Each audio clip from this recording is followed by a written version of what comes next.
Cimi, kita harus pergi. Xiao Yan melihat ekspresi Cimi dalam pertempuran berdarah dengan Tuan Muda ke-11 meskipun itu tampak agak memalukan, pada kenyataannya, bahkan jika Tuan Muda ke-11 memegang pedang abadi 7 puncak di tangannya, dia tidak dapat menyelesaikan pertempuran tersebut. Dengan kekuatan fisik, yang terakhir terlalu kuat. Cedera apapun yang terjadi, meski Cimi terpotong menjadi dua, ia bisa pulih dalam sekejap. Meskipun kekuatan pemulihan yang mengerikan ini tampak terobsesi dengan percikan darah, tubuh fisiknya masih utuh. Ketika Cimi mendengar panggilan Xiao Yan, dia memelototi Tuan Muda ke-11 dengan marah, dan kemudian bergerak menuju Xiao Yan. Tuan Muda ke-11 yang memegang pedang di ujung tidak terus mengejar, tetapi melihat ke Tuan Muda yang telah dihancurkan. Sejauh ini, 3 dari 11 Tuan Muda yang terlihat persis sama telah muncul dan dihancurkan sampai mati oleh Cimi, 1 dicabik-cabik oleh Xiao Yueli, dan 1 jelas merupakan tiruan dari 11 Tuan Muda, termasuk yang adalah memegang Qifeng saat ini 11 Tuan Muda pedang abadi juga hanyalah tiruan. Itu bahkan bukan tiruan, itu lebih seperti para prajurit Taiksu ini, mereka semua dikandung dengan tubuh fisik yang sama sekali bukan tubuh kehidupan nyata. Karena mereka padat, tidak berjiwa, tetapi tubuh yang mengesankan dengan kesadaran yang sama. Tuan Muda ke-11, yang bertarung melawan Cimi jelas tidak berniat mengejar, karena dia takut pengejaran Xiao Leli yang terburu-buru tidak hanya akan berakhir dengan cara yang sama, tetapi dia bahkan mungkin harus mengorbankan pedang abadi Qifeng di tangannya, yang tidak akan sebanding dengan kerugiannya. Namun, dia tidak bermaksud membiarkan Xiao Yan dan yang lainnya dikelilingi oleh banyak dewa virtual ini. Kehampaan ini dikunci oleh kekuatan yang kuat, sehingga mereka tidak dapat melakukan perjalanan melalui kehampaan untuk pergi. Dalam kehampaan di atas kepala Xiao Yan dan di bawah kaki mereka, Kabupaten Ning menciptakan formasi penahan yang sangat besar, yang benar-benar mengunci kehampaan, seperti botol, membentuk ruang dalam waktu singkat, sehingga membatasi Xiao Yan, dan lainnya. Pada saat yang sama, di antara raksasa Bahtera di belakang Taiksusen, ada kantung darah yang tak terhitung jumlahnya di dalamnya. Dan di tengahnya ada kantung darah yang warnanya sama sekali berbeda dari sekitarnya, ada yang hitam dan ada yang emas, dan sosok di dalamnya matanya tertutup rapat, tapi pada saat ini tiba-tiba aura yang kuat terbuka, dan saat ia membuka matanya, ia menyebar. Berbeda dengan daging di kantung darah di sekitarnya, ia membutuhkan armor dewa palsu untuk menanamkan kesadaran.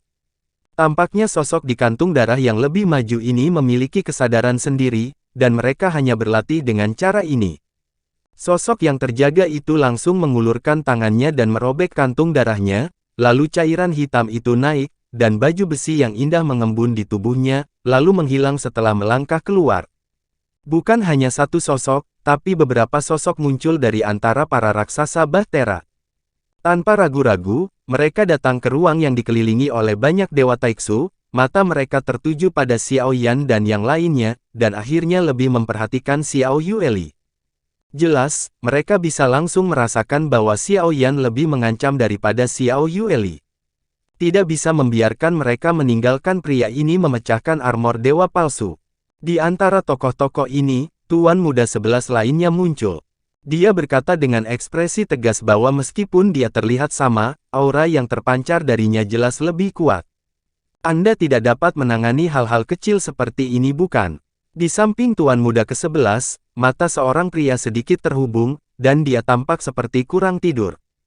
Wanita di Jiuguo memanggil saya dengan aneh karena dia takut melakukan kesalahan, jadi dia membangunkan saudara-saudara. Orang ini tidak hanya melanggar batasan baju besi Dewa Kekosongan, tetapi yang terpenting, dia juga menghancurkan Dewa Taiksu. Ia dilarang mengevakuasi semua sumber daya dalam tubuh guru Dewa Taiksu. Begitu orang ini diizinkan pergi, konsekuensinya akan menjadi bencana.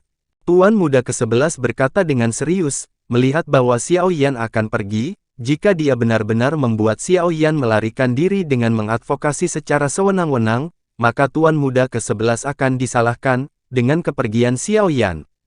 Maka dia tidak berani gegabah, dan segera membangunkan sosok tersebut. Dia tidak berani menangani masalah ini tanpa izin. Melanggar larangan Dewa Taiksu, apakah Anda yakin mendengar apa yang dikatakan Tuan Muda ke-11? Orang pohon Kiki menatap tatapannya, yang sebelumnya tumpul, dan tiba-tiba ada cahaya terang di matanya. Tuan muda ke-11 mengangguk dengan sungguh-sungguh. Huayin menjatuhkan beberapa sosok hampir bersamaan, dan pada saat berikutnya, dia melangkah maju dengan telapak kakinya, gemetar dalam kehampaan, dan langsung mendatangi Xiao Yan. Tidak jauh, 4 orang menembak pada saat yang sama, dan kekuatan yang kuat langsung menargetkan Xiao Yan dan yang lainnya.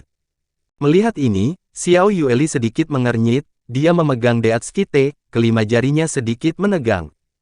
Jika bukan karena instruksi permaisuri dan Tuan, saya sangat ingin mengajari dan menghancurkan Anda menjadi berkeping-keping. Mata Yueli bersinar dengan ganas, dan Xiao Yan yang berada di samping terkesan dengan aura yang dipancarkan oleh Xiao Yueli saat ini. Terkejut. Tuan, saya khawatir Anda tidak cukup berkualitas.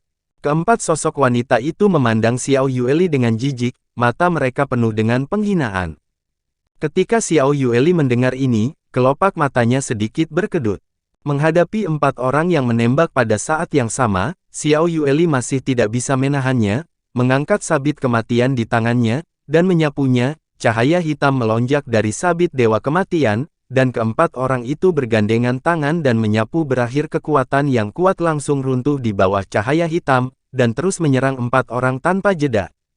Keempat orang itu saling memandang, mereka belum pernah melihat kekuatan cahaya hitam yang aneh ini, mereka bergegas mundur dan menembak balik, dan bahkan mengeluarkan senjata mereka secara berurutan. Kekuatan abadi yang kuat berubah menjadi benteng untuk melawan cahaya hitam, dan mereka benar-benar hancur guncangan mundur ratusan kaki. Kekuatan macam apa ini? Mengapa ada aturan dan semacam aturan yang sangat kuat? Melihat keempat orang yang terguncang dan terlempar ke belakang, mereka tampak kecewa. Tapi itu saja, hanya karena Anda layak menegosiasikan kualifikasi dengan saya tidak akan bermain dengan Anda kali ini, dan saya pribadi akan memenggal kepala Anda ketika saya memiliki kesempatan lain kali. Xiao Yueli meletakkan tangannya di dadanya, dengan ketidakpuasan dan penghinaan di alisnya, pukulan sederhana sudah cukup untuk menunjukkan bahwa Xiao Yueli berdiri sekarang. Anda tidak dapat melanggar larangan dan pergi dari sini.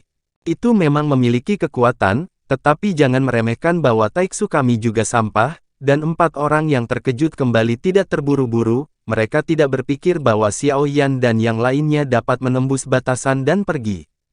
Banyak Dewa Taiksu adalah batasan yang ditetapkan, dan selama kekuatan pikiran bergerak, batasan tersebut dapat terus diperkuat dan ruang ini dapat dikunci sepenuhnya. Xiao Yueli mengangkat sabit maut di tangannya, lalu mengayunkannya ke arah kekosongan.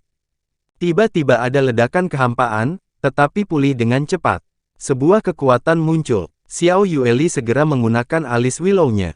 Bagaimana bisa, bahkan jika Anda memiliki berkah dari larangan mutlak seni kosong, sangkar luar angkasa telah terbentuk di sini, Anda tidak dapat melarikan diri dari sini, belum lagi Anda telah menyentuh Nilin Taiksu hari ini. Lagi pula, Anda mati di sini, itu akan terjadi. Kekuatan itu menjadi sama sekali tidak berguna.